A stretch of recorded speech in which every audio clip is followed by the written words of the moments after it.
Yeah. Ron's like, no one's gonna find out the truth. Oh yeah. Yeah. Anyway, this bar's fun. Huh? It's a fun bar. It's a fun bar. Huh? Yeah. It's a fun bar. It's a fun bar. Yeah. It's a fun bar. Everyone happy. Everyone happy. Look, I happy too. Look at that old man happy. My God. Yeah, maybe maybe I need to choose my outlook, motherfuckers, because I'm getting a lot more action down here. Got more action down here, yeah. At the light bar, yeah. It was sexy, yeah. Yeah, you sexy girl, yeah. Sexy. How old you? How old you? How old are you? I 58. I am 35. 35. Oh yeah. 35. You how much? Big titty, yeah. Ron's like, no one's gonna find out the truth. Oh yeah. Yeah. Anyway, this bar's fun. Huh? It's a fun bar. It's a fun bar. Huh? Yeah. It's a fun bar. It's a fun bar. Yeah. It's a fun bar. Everyone happy. Everyone happy. Look, I happy too. Look at that old man happy. My God. Yeah, maybe maybe I need to choose my outlook, motherfuckers, because I'm getting a lot more action down here. Got more action down here, yeah. At the light bar, yeah. It was sexy, yeah. Yeah, you sexy girl, yeah. Sexy. How old you? How old you? How old are you? I 58. I am 35. 35. Oh yeah. 35. You how much? Big titty, yeah. Ron's like, no one's gonna find out the truth. Oh yeah. Yeah. Anyway, this bar's fun. Huh? It's a fun bar. It's a fun bar. Huh? Yeah. It's a fun bar. It's a fun bar. Yeah. It's a fun bar. Everyone happy. Everyone happy. Look, I happy too. Look at that old man happy. My God. Yeah, maybe maybe I need to choose my outlook, motherfuckers, because I'm getting a lot more action down here. Got more action down here, yeah. At the light bar, yeah. It was sexy, yeah. Yeah, you sexy girl, yeah. Sexy. How old you? How old you? How old are you? I 58. I am 35. 35. Oh yeah. 35. You how much? Big titty, yeah. Ron's like, no one's gonna find out the truth. Oh yeah. Yeah. Anyway, this bar's fun. Huh? It's a fun bar. It's a fun bar. Huh? Yeah. It's a fun bar. It's a fun bar. Yeah. It's a fun bar. Everyone happy. Everyone happy. Look, I happy too. Look at that old man happy. My God. Yeah, maybe maybe I need to choose my outlook, motherfuckers, because I'm getting a lot more action down here. Got more action down here, yeah. At the light bar, yeah. It was sexy, yeah. Yeah, you sexy girl, yeah. Sexy. How old you? How old you? How old are you? I 58. I am 35. 35. Oh yeah. 35. You how much?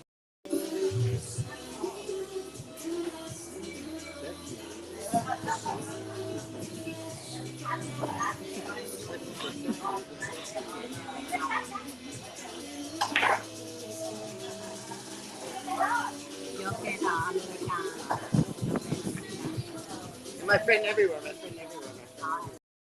Voici la traduction intégrale en français dans un style universitaire fidèle à l'original anglais. Le rapport entre le coït anal, la transmission des maladies et la logique historique de la prohibition. 1. Risque épidémiologique.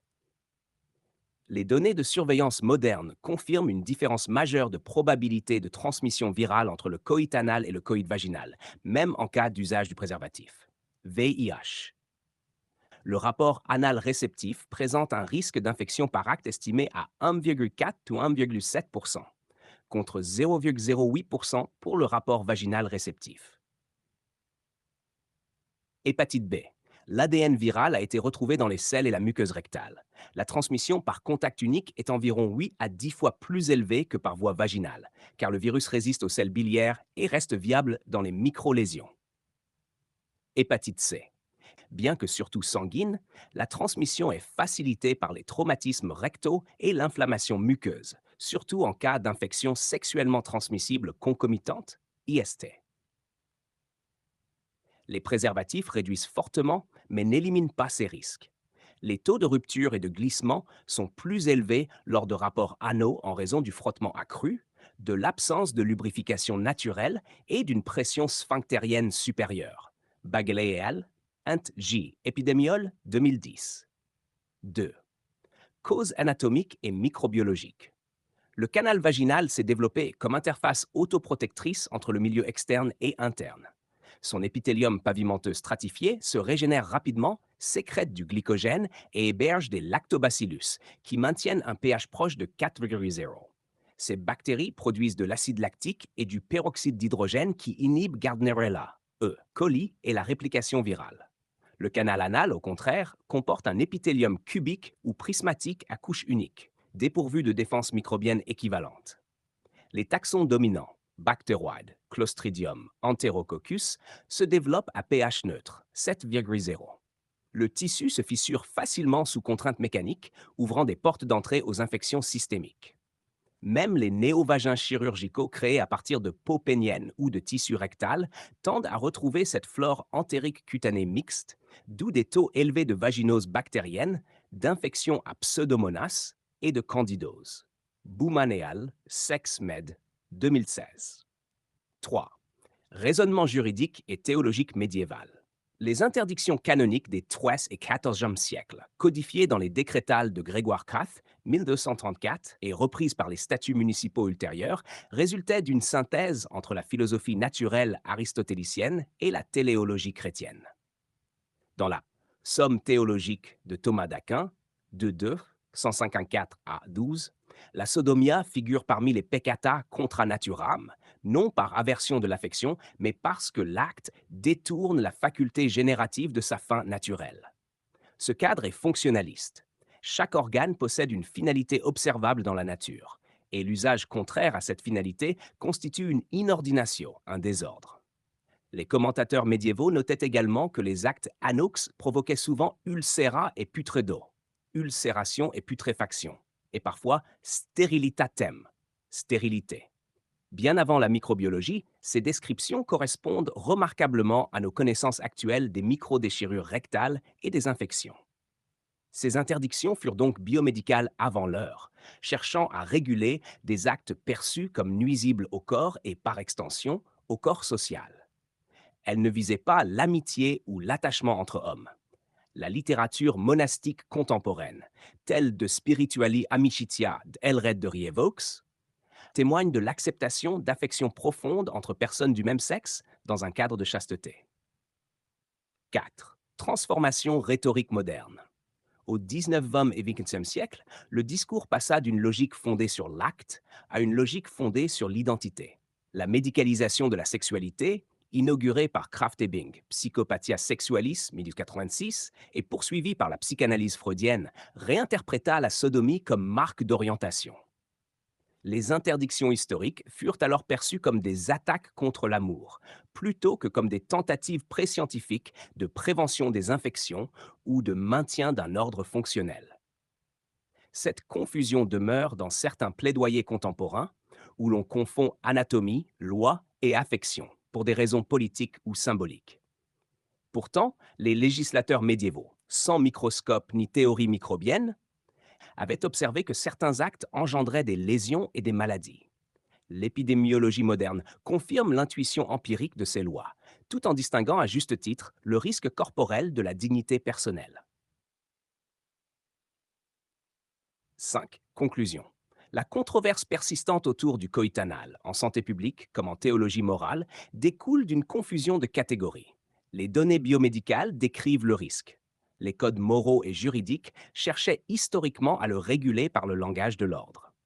Reconnaître cette distinction évite à la fois le déni médical et la caricature morale. Des relations sexuelles respectueuses, hétérosexuelles ou homosexuelles, exigent un consentement éclairé fondé sur la réalité anatomique, une hygiène rigoureuse et la conscience du risque infectieux. Reconnaître le risque biologique n'est pas condamner l'affection. C'est réconcilier la raison morale avec la vérité empirique. Reference selection. Centers for Disease Control and Prevention, CDC. Sexually Transmitted Infections Treatment Guidelines 2023. Bagley, R.F., White, R.G., Boylium C. Anal Intercourse and HIV Transmission, a meta-analysis. Int J. Epidemiol 29, Ville 48, 1061. Booman, M.B.A. et al. Neovaginal microbiome after male-to-female gender-affirming surgery. G-Sex Med 13, 1439-1445. Thomas Daquin, Summa Theologiae 2 Q 154 à 12. Elred de Rivaux, De Spiritualia Amicitia, V 1160. Grégoire Teff Décrétal, Livre FAF, titre 31, 1934. Souhaitez-vous que je réalise maintenant une version condensée pour narration orale, style essai parlé, environ 3 minutes de lecture? Mas mujer y colores 20 años atrás. I'm gonna, at the start of the video, the person that you see in the video is the sick grandma. Sick grandpa. And Jim, G-Y-M, Jim Adventures in the Philippines, I'm in the gym. And one of the reasons that I like Jim is because I got a little itty bitty physique. Not big like Jim's, but I got a little bit of physique. And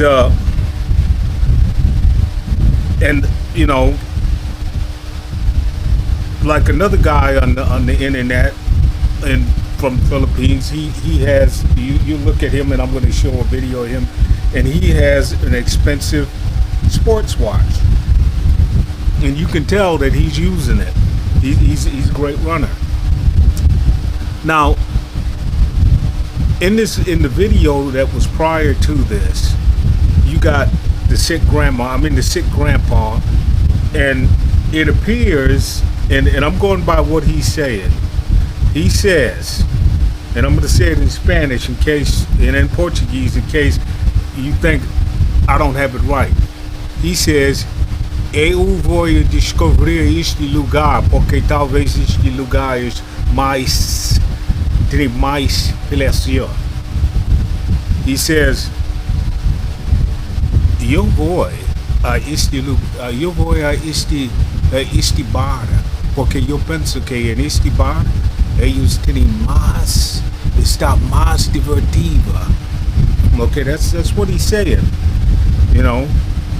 and the person that's next to him,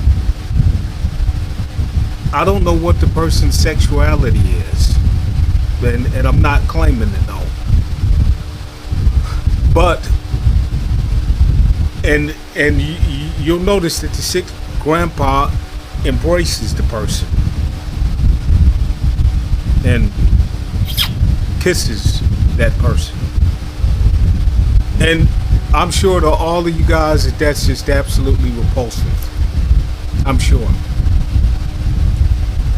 But to me, the critical mistake that the sick grandpa made is when he tipped that whiskey. When I have a friend, a relative, an associate, and I see them drinking alcohol, from that point on, I know that they're going to have impaired judgment. And yes, they're going to be highly functional alcoholics, or they're going to be highly functional binge drinkers. I understand that. They're billionaire or trillionaire, and they're the only guy on earth that's ever made $1 trillion. And in the DOA, Department of Defense, alleges that he's a drug addict.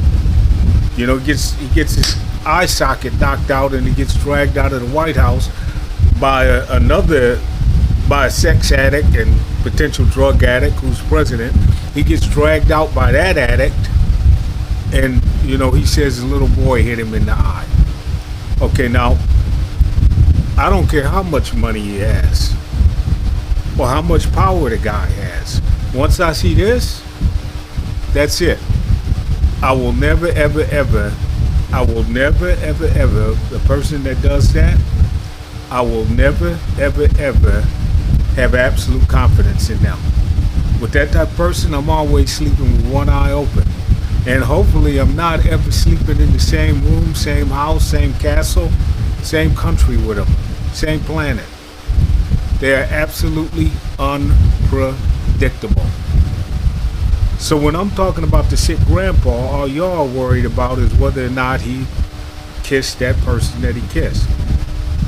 That's important. That's important. And in the Chat GPT paper that explains that's a paper about the risks. I'm explaining the risks. But the far greater risk and the far more immediate risk is alcohol. Because alcohol definitely impairs judgment. And it impaired sick grandpa's judgment. Now in the picture that comes after the paper, the ChatGPT paper, is what appears to be a woman. And here's the story on what appears to be that woman. I'm off in the zona de tolerancia. And I got a whole lot of Portuguese. And I got a whole lot of English. Because I had went from Brazil and went to the United States, and and so I didn't lose much Portuguese, but I gained a lot of English. And then all of a sudden my job sent me to Mexico. Well, they didn't send me to Mexico, they sent me to the southern tier. And it was an auditing job, and I was out auditing some stuff, and so I crossed into Mexico. And I'm like, wow, this is just like Brazil. This is just like the Philippines. It's more like the Philippines than it is Brazil. And so I'm like, hey, I can hang with this. Well, the first thing that occurs is that I'm in El Paso. And it's going to be a long video, but it's going to be important. I'm in El Paso. And I see some guys that are from the U.S., maybe some soldiers from Fort Bliss, I don't know. And instead of walking my own way, I'm kind of like hanging out with them, Not misery loves company, but, co-protection. I don't know. Something was in my mind.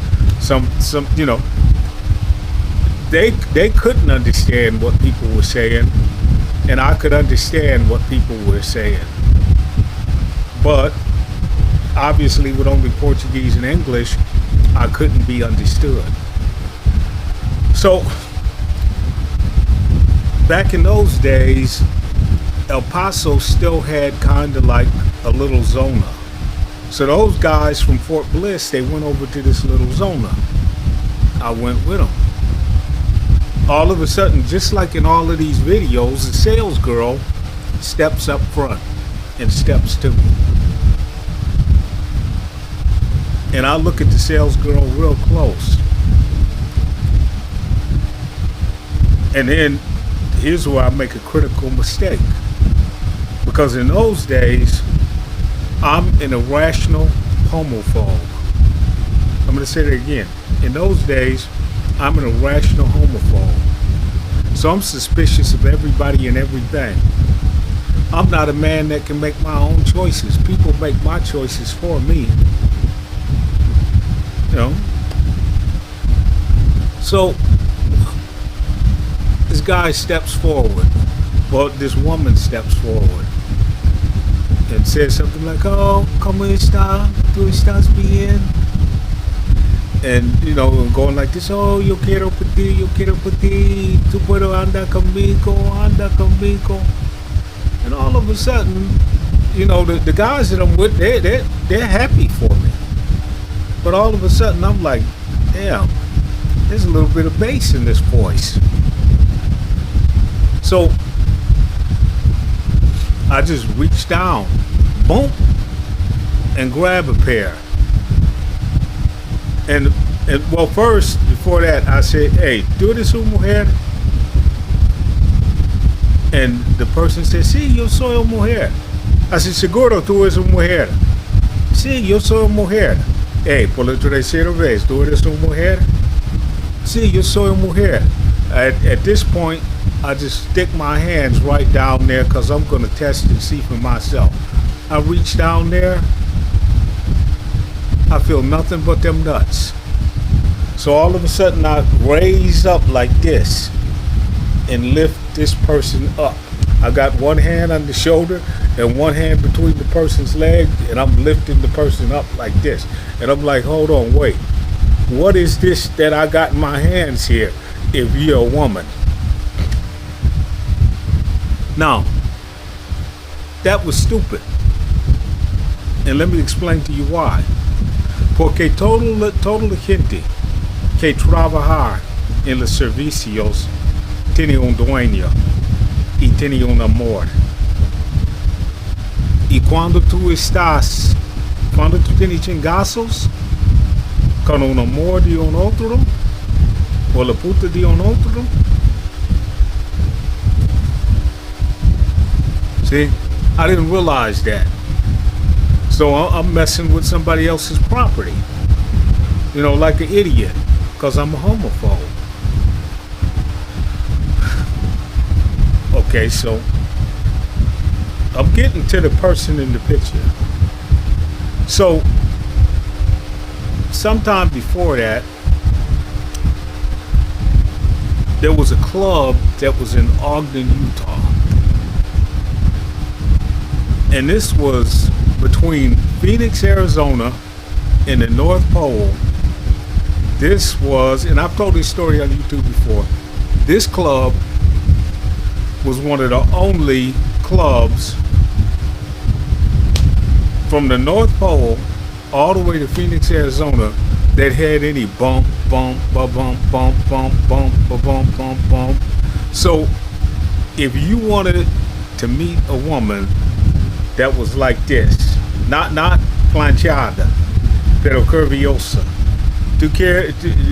And what you gotta understand is this was like in the 80s. And then in the 80s, planchadas como Twiggy, they were what todos los blancos quieren, todos los huertos quieren por un planchada.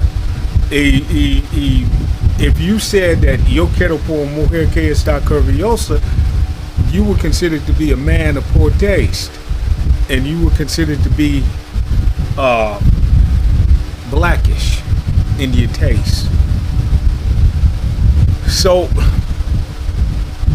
out there, nobody wanted to appear to be blackish in their taste. You could be black in color, but to be blackish in your taste out there was frowned upon. So you married someone who was planchada, or you dated women that were planchada. You stayed in the stream. So you got to remember, like you youngsters, my mind is not my own.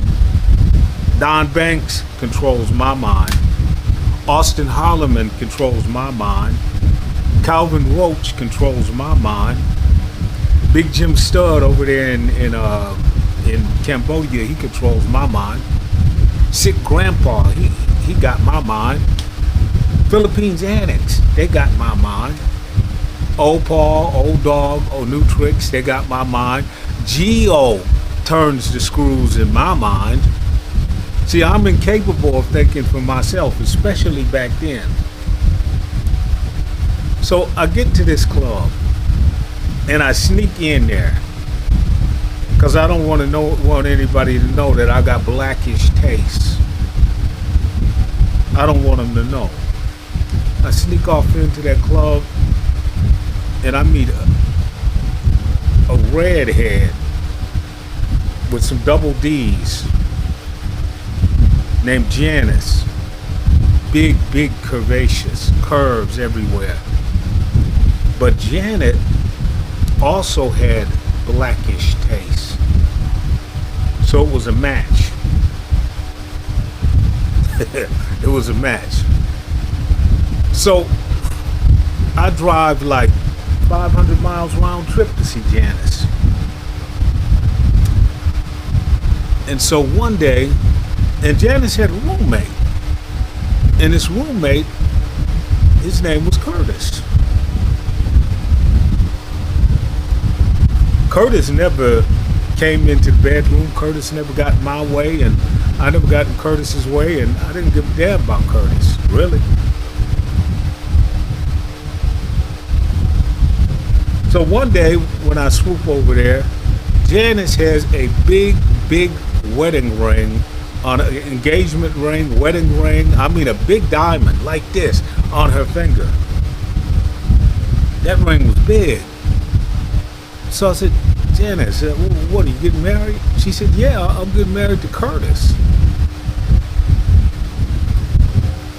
I'm like, hey, congratulations, Curtis. So Curtis says, well, yeah, but Janice, did you tell him? I'm like, tell me what, Curtis? Did you never told him, did you? I'm like, hold on, Curtis, what? I'm thinking in my mind, what is the telling here, Curtis? And so all of a sudden Curtis says, well, Janice and I are getting married, and the reason that we get married is because we're LDS. And you know, the church frowns upon homosexuality. And I'm a homosexual. Okay? Curtis ain't never approached me. He just always got out of the way and let me get to Janice. So I don't give a damn, Kurt. You know, all right, what you telling me for, Curtis? But he wanted to justify this wedding ring and this marriage. He had to justify it to his parents. He had to justify it to his ward. He had to justify it to the church. Okay, cool, Curtis. Well, so now me and Curtis, we kind of like got an understanding, and you know, and it's not just about Janice. It's also that, hey, Curtis is my boy. We don't have the same preferences, but I understand the concept of discrimination. I'm out in God's country, and I've been discriminated against, and God knows that I understand Curtis being discriminated against too. So I'm riding with Curtis. So I want to hear Curtis's point of view on life. So all of a sudden Curtis says this to me. You know, he's laughing. He says, you know, I went over to my lover's house. You know, the person that I really love. You know, not Janice. Janice and I are just friends. So he said he went over there, right? And he said, I had a key. And you know, this is a distinguished gentleman, and you know, a lawyer, a doctor, something of that sort. And you know, he takes care of me, and he makes money, and is very supportive. I'm like, damn. So that's how Janice got like a $7,000 wedding ring. Curtis has got his hustle on. Kurt. So Curtis says he puts the key in the door, he opens the door, and he's going back towards the bedroom. And he hears some activities back there. And so he said what he heard was, and he stops, he said, Janice, come here. Curtis is re-traumatized. Janice, come here. Now Janice is hugging Curtis. Curtis is going all the way down through there. So Curtis said. And I heard the door was open, and I heard activities, adult activities. And Curtis said, and I heard someone say, oh baby, give it to me, baby, you're the best that I've ever had. So I'm like, well, damn, Kurt, Kurt, what? I'm like, Kurt, he's all broken up, he's crying. Janice told me. He's traumatized. So Curtis turns and he looks at me. He said, you know what's got me torn up? You know what's so bad about it? I don't know which one of them said it. He slipped out the door, and I guess he never mentioned it to the doctor or the lawyer again. And but that expedited the engagement to get to Janice real quick. Okay. Now, let's get to this picture. So finally, I get to Texas, and so that means that I can constantly go to Mexico. So every weekend, I'm in Mexico. So that picture that's taken, it was taken like 20-something, 24 maybe years ago. I don't know, a long time ago. And I remember when I took it, I handed it was the old film roll days, and I handed it to the guy and I to the photo processor. And the pictures never came back. 1 week, 2 weeks, 3 weeks, 4 weeks, pictures never came back. I keep asking the photo processor, hey, why aren't these photos ever coming back? And this tells you something about social media. The reason the photos never came back is because the photo processor called the police department, and the police department was looking at the photos. They thought that they were going to find some sort of perversity in the photos. But just as that photo is, it appears to be a woman who's well endowed, just sitting there. And I thought at the time, attractive woman. And remember, I had Portuguese and I had English, but and I could talk Spanish. And there's a difference. I could talk Spanish, but when it came to listening to it, my listening skills were muy fraco. So the woman that's on the other side of the room in that photo, she was in the room with that woman that's sitting down, and there were a whole bunch of other women in there. And all of these women were tall. And all of these women were dark. They were dark like me. Not quite as dark as I am, but they were dark. And they were all Dominicanas. And they all were like, woo! I'm like, damn. But the woman that I was with was más planchada y mexicana. So I'm looking at these women that look Dominicana y look Brasilera. So I'm like, damn, I've hit the gold mine here. Brasileiras, Dominicanas, colores, Don Banks. Well, I didn't know about hotels. I didn't know where I was at. I didn't know how to navigate. I was doing stuff like an amateur. I was walking and taking cabs and asking people for directions. And there was no cell phones at the time, and there wasn't no way you could translate if you got lost in conversation. None of that. You were on your own. You had to go by your wits. There was no internet. There was no nothing. It was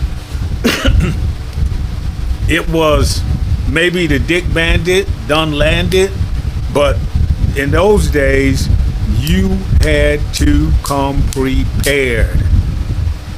Because if you didn't come prepared to the Philippines, Mexico, Korea, even Canada, or even to another state, you could go to another state and get chewed up and spit out.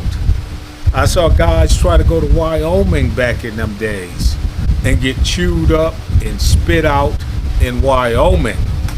And you got 237,000 people in the whole state back then, and still you came from New York City thinking that you were street smart, and you went out to Laramie.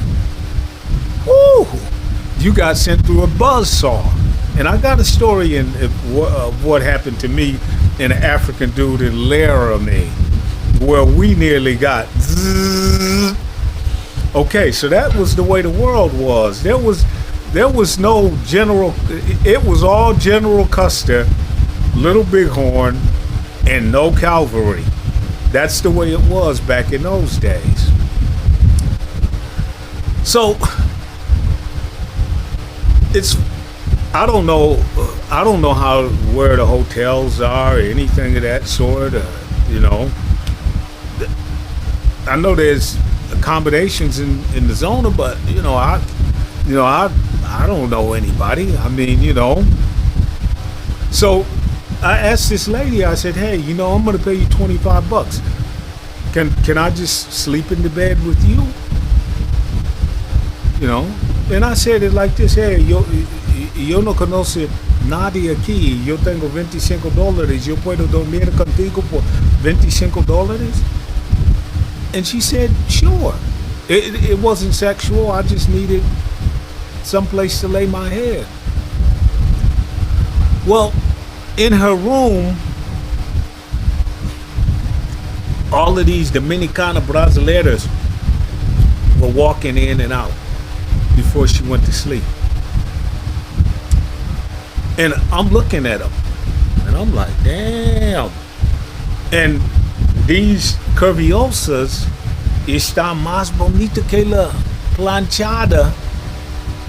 La planchada vuelta. I mean, la planchada blanca that I was with. Them colores had me.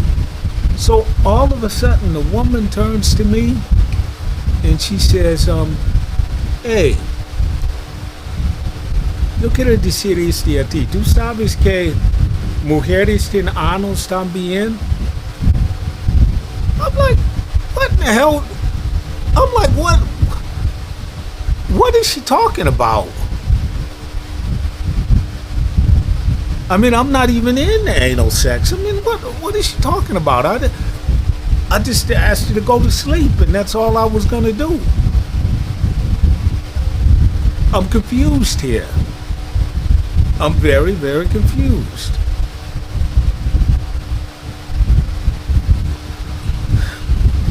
Okay. Now, let's get back to the sick grandpa, now that we've gone through my confusion.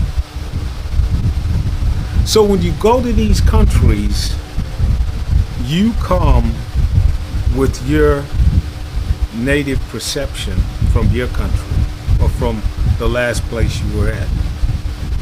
So the average Brasileira is about 5'7", and she might be slimmer than an American woman, but Dutch women, German women, American women, Brazilian women, they're all tall and they're all about the same size, about 5'7".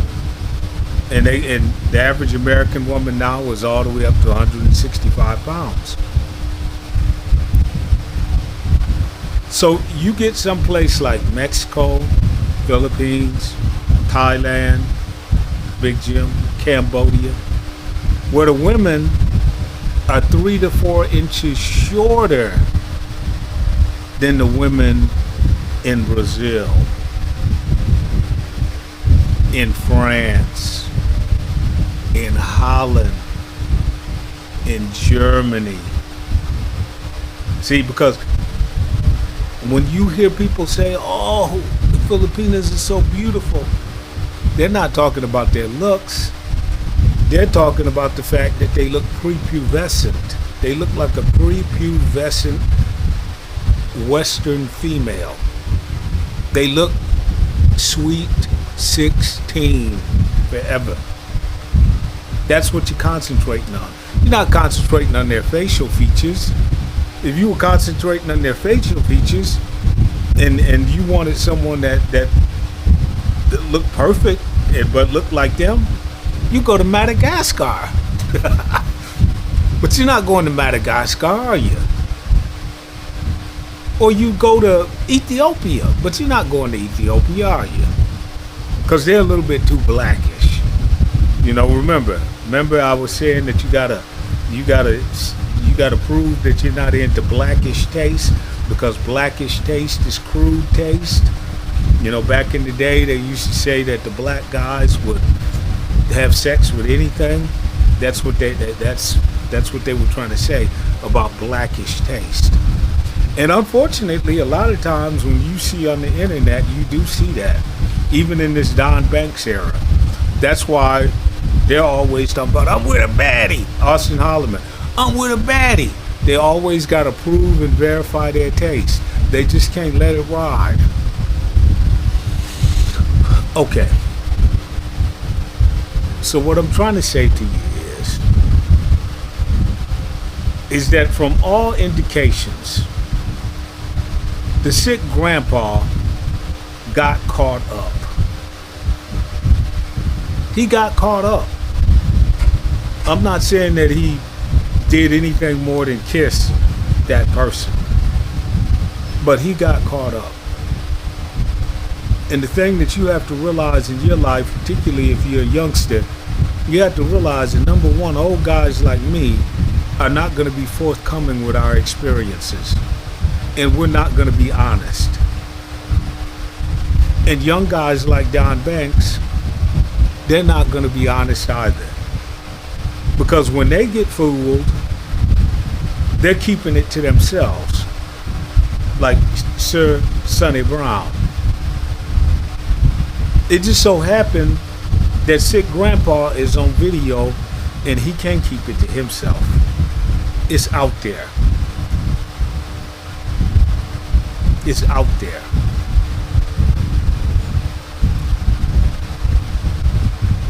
So look at the paper that's in French. Check out the footnotes. Read the footnotes. Watch Microbe TV. Listen to Dr. Daniel Griffin, who's a tropical disease specialist and an infectious disease specialist. He's dealt with Ebola. He's dealt with malaria. He's dealt with AIDS in Kenya. He's dealt with all of these things. What you can't do is listen to these people that are talking about, and you'll see this in the paper, you can't listen to the people that are talking about experimentation and she's and he's and he's and she's and pronouns and all of that. You can't live your life because someone tells you,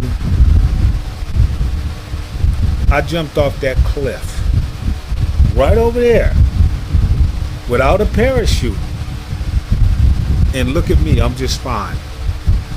Somebody filmed me all the way going the way down, and somebody paid me $1 million to jump off that cliff. Just like Red Bull just paid some guy a few $1 million to ski down from the death zone of Mount Everest all the way down the mountain. Somebody paid him to do that.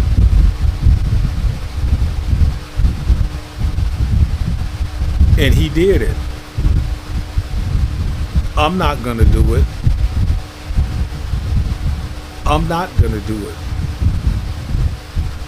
Hit something, pass out, nobody can save you. So you break a leg, get a concussion, you're up there frozen in the ice. Landslide, And maybe Red Bull had the resources to helicopter him out of there. But I'm not gonna try it. Maybe if I can convince Red Bull somehow, but that's going to require me skiing down a whole bunch of mountains and taking a whole bunch of risks that are lower than that don't have the same altitude as Mount Everest. So that's going to be 20 or 30 years or 10 or 15 years of hard skiing, where I'm one of the best skiers in the world. So yeah, you can take these risks. You know, lady boys, no problem. You can take them risks if you know the risks you're taking. But if you don't know the risks you're taking, don't take them. And you can be for damn sure that when sick grandma or sick grandpa was you can be for damn sure that his senses were blunted and that his decision-making process was at a really, really low level. And what has occurred is if sick grandpa decides that he's going to get into any type of a long-term relationship, that video is going to come back to haunt him. Women are going to require that he get tested up the yin-yang. They're going to want to send the sick grandpa's blood through an electron microscope. He's getting the triple titration treatment. Boom, boom, boom, boom. Dr. Daniel Griffin is going to be testing sick grandpa's blood. Okay. Now this is about an hour, in total this is about an hour-long video. And I didn't put much Portuguese and I didn't put much Spanish in here because the key to this is sometimes you gotta talk to the monolingüe pendejos que solamente hablan inglés. Porque ellos están ciegos y miscuidos. Ciegos y miscuidos, porque ellos están escuchando a bobo y gente como Don Banks, que él habla portugués, pero él habla portugués como un niño, y está escuchando a estos hombres que son novos y no tienen mucha experiencia. It is what it is. Me voy a trabajar. Chao, gente.